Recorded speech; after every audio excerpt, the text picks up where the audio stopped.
Premier journal d'information ce matin sur Studio Qualita relayé sur les ondes de Radio J à Paris.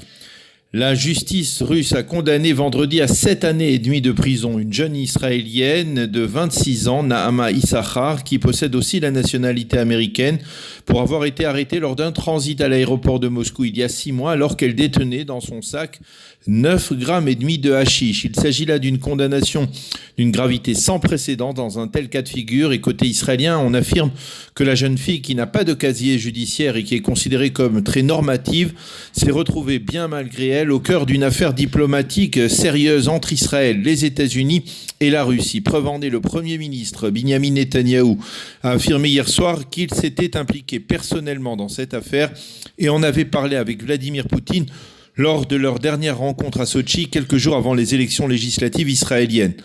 La famille de Nahama a lancé hier un appel solennel à Vladimir Poutine afin qu'il libère très vite la jeune fille.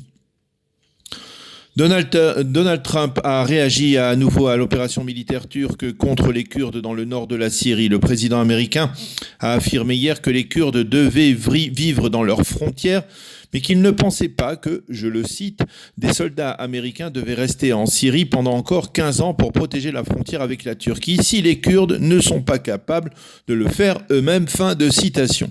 Hier, la Turquie a repoussé la proposition de Donald Trump de servir de médiateur entre les Turcs et les Kurdes dans le but d'instaurer un cessez-le-feu sur place. Le chef de la diplomatie turque a affirmé qu'Ankara, je cite, ne négociera pas avec des terroristes.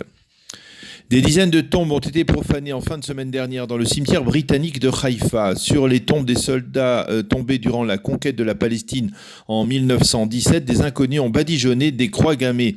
La police israélienne a ouvert une enquête et hier soir, Binyamin Netanyahou a réagi en condamnant un tel acte. Nous considérons cette profanation des tombes de ces héros qui sont tombés pour libérer cette terre durant la Première Guerre mondiale comme particulièrement grave. Tout sera fait pour retrouver et juger les responsables de cet acte, a dit le Premier ministre. Même réaction du côté du ministère israélien des Affaires étrangères.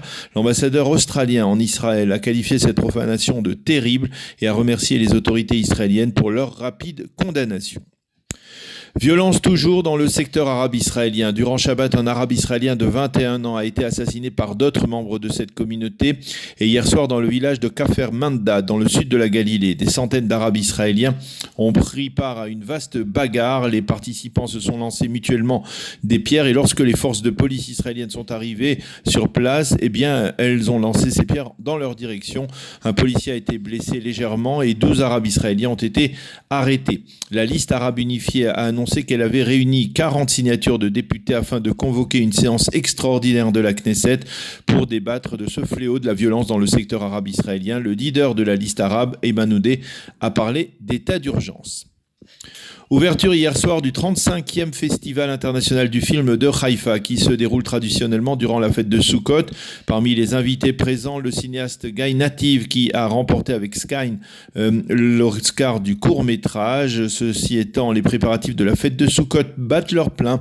Des centaines de milliers d'Israéliens mettront aujourd'hui une dernière touche à la construction de leur soukha et iront acheter les 4 espèces symboles de cette fête très colorée et très joyeuse.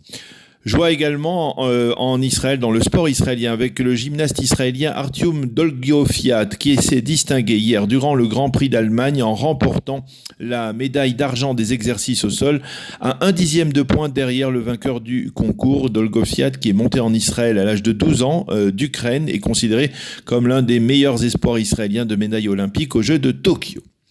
La météo pour les premiers jours de fête de Sukkot sera instable avec un temps très chaud et sec aujourd'hui et demain à l'intérieur du pays en particulier.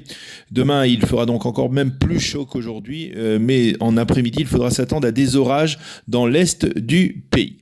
Les températures 31 degrés à Jérusalem aujourd'hui, 30 à Tel Aviv et 37 degrés à Eilat. C'est la fin de ce premier journal d'information sur Studio Qualita.